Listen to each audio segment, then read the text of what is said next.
हाय बच्चों, आज हम फिर से आ गए अपने एक नए वीडियो में। आज हम आप लोग को बताने हैं अननोन पीरियड गुणांक।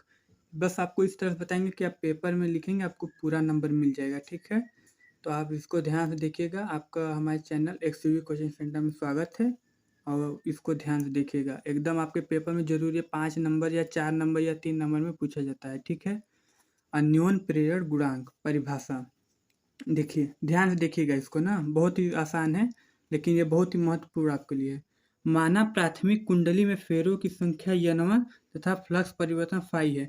आपको पता है कि जिसे कोई भी संख्या जब मानते हैं तो n मानते हैं, तो मतलब प्राथमिक है तो n1, कोई भी संख्या n मानते हैं और फ्लक्स परिवर्तन फाई होता है, आपको पता ही है।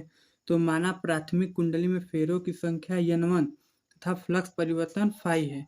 मान लीजिए कोई कुंडली बना है तार का, उसमें प्राथमिक कुंडली है, उसमें फेरों जो तार के फेरों की संख्या है वो है n1 और उसमें जो फ्लक्स परिवर्तन हो रहा है वो है फाई है। वह द्वितीय कुंडली में फेरों की संख्या n2 है। तो इसमें साधारण सी बात है, जब द्वितीय कुंडली आ जाएगा तो उसमें n1 है तो इसमें n2 हो जाएगा, उसमें फाई1 है तो इसमें फाई2 हो जाएगा। है देखिए,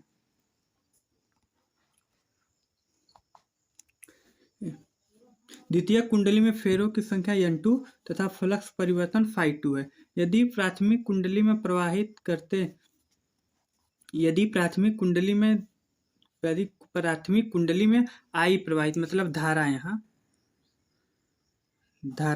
धारा आई प्रवाहित करते हैं तो द्वितीय कुंडली में फ्लक्स परिवर्तन n2 फाई2 होता है। देखिए, अगर जैसे मान लीजिए कोई कुंडली है n1 n2 है, इसमें फ्लक्स परिवर्तन फाई1 फाई2 है, तो ठीक है, उसमें अगर धारा जाएगी तब ना कुछ वो काम करेगा। तो उसमें जब धारा प्रवाहित करते हैं तो उसका फ्लक्स परिवर्तन जो होता है n2 फाई2 होता है, n2 फाई2। इसका फ्लक्स परिवर्तन जो होता है n2 फाई2 होता है। देखिए ध्यान से, यह संख्या प्राथमिक कुंडली में प्रवाहित धारा का अनुक्रमानुपाती n2 फाई2 प्रवाहित धारा के अनुक्रमानुपाती होती है ना। देखिए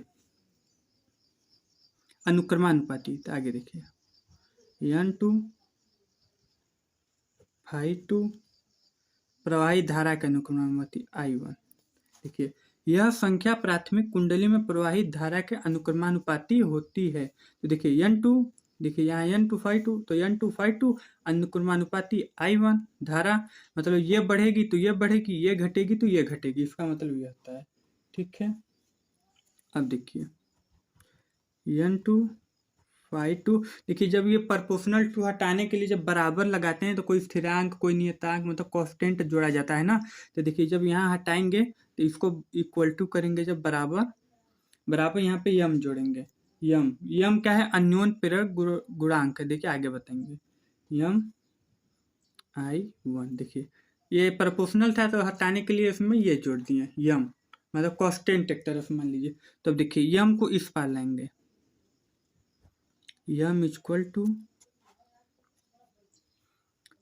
n2 फाई2 अपन आई कहिए I1 कहिए, एक ही है। देखिए हो गया। जहां अगर आप लिखना चाहते हैं तो यहाँ लिख सकते हैं, जहां यम अन्योन प्रेरकत्व गुणांक है। देखिए जो यम है ये अन्योन प्रेरकत्व गुणांक है। तो देखिए अन्योन प्रेरक गुणांक यहाँ हेडिंग है और देखिए यहाँ पे पूरा स्क्रीनशॉट लेना तो ले लीजिए। देखिए ऐसे एकदम आसान है, जो हम बताएं ऐसे ही पेपर में लीजिएगा, पूरा नंबर मिलेगा। अगर आपको वीडियो अच्छा लगा हो तो लाइक करिए, सब्सक्राइब करिए और शेयर करिए, और हम आगे महत्वपूर्ण टॉपिक पे मिलते हैं। ठीक है।